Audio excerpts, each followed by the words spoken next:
মধ্যপ্রাচ্যের আকাশে আবারও যুদ্ধের কালো ছায়া। গভীর রাতে ইরানের পক্ষ থেকে ইসরায়েলের বিভিন্ন গুরুত্বপূর্ণ শহর লক্ষ্য করে একের পর এক ক্ষেপণাস্ত্র নিক্ষেপ করা হয়।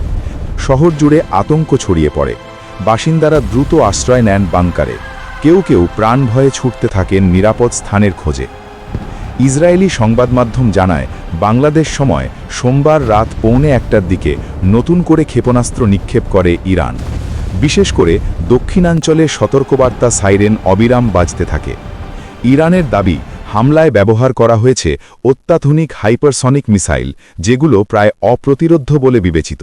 যদিও ইসরায়েলি প্রতিরক্ষা বাহিনী জানিয়েছে তাদের আকাশ প্রতিরক্ষা ব্যবস্থা সক্রিয় রয়েছে এবং অনেক ক্ষেপণাস্ত্র মাঝ আকাশেই ধ্বংস করা হয়েছে। তবে সবগুলো প্রতিহত করা সম্ভব হয়েছে কিনা সে বিষয়ে স্পষ্ট তথ্য পাওয়া যায়নি। কিছু সূত্র বলছে একটি ক্ষেপণাস্ত্র সরাসরি তেল আবিবে আঘাত হানে। পরিস্থিতি আরও জটিল হয়ে ওঠে পারস্য উপসাগরে। ইরানের রেভলিউশনারি গার্ডস দাবি করে, মার্কিন রণতরী ইউএসএস এব্রাহাম লিঙ্কনকে লক্ষ্য করে ক্ষেপণাস্ত্র হামলা চালানো হয়েছে। যদিও একজন মার্কিন কর্মকর্তা আল জাজিরাকে জানান, রণতরীটি অক্ষত আছে এবং স্বাভাবিক কার্যক্রম চালিয়ে যাচ্ছে। হামলার সত্যতা নিয়ে তৈরি হয়েছে ধোঁয়াশা। এই সংঘাতের আঁচ ছড়িয়ে পড়েছে মধ্যপ্রাচ্যের অন্যান্য দেশেও।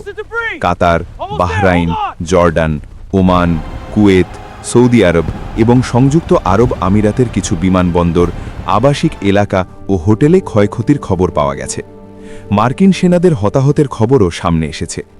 টানা 3 দিন ধরে উত্তপ্ত পরিস্থিতিতে গোটা অঞ্চল কার্যত অগ্নিগর্ভ। ইসরায়েলও থেমে থাকেনি।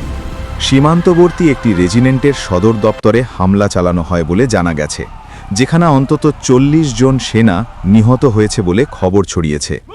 এরপরই পাল্টা আরও তীব্র হামলা শুরু করে ইরান। দুই পক্ষের পাল্টাপাল্টি আক্রমণে পরিস্থিতি আরও অস্থির হয়ে উঠেছে। ইরানের সর্বোচ্চ নেতার হত্যার প্রতিশোধ নেওয়ার ঘোষণা দিয়েছে তেহরান। দেশটির জনগণের মধ্যেও ক্ষোভ তীব্র। জামকারান মসজিদে লাল পতাকা উত্তোলন করা হয়েছে, যা প্রতিশোধের প্রতীক হিসেবে বিবেচিত হয়। এই প্রতীকী পদক্ষেপ সংঘাতের গভীরতা আরও স্পষ্ট করে তুলেছে। মধ্যপ্রাচ্য এখন এক অনিশ্চিত ভবিষ্যতের দিকে তাকিয়ে।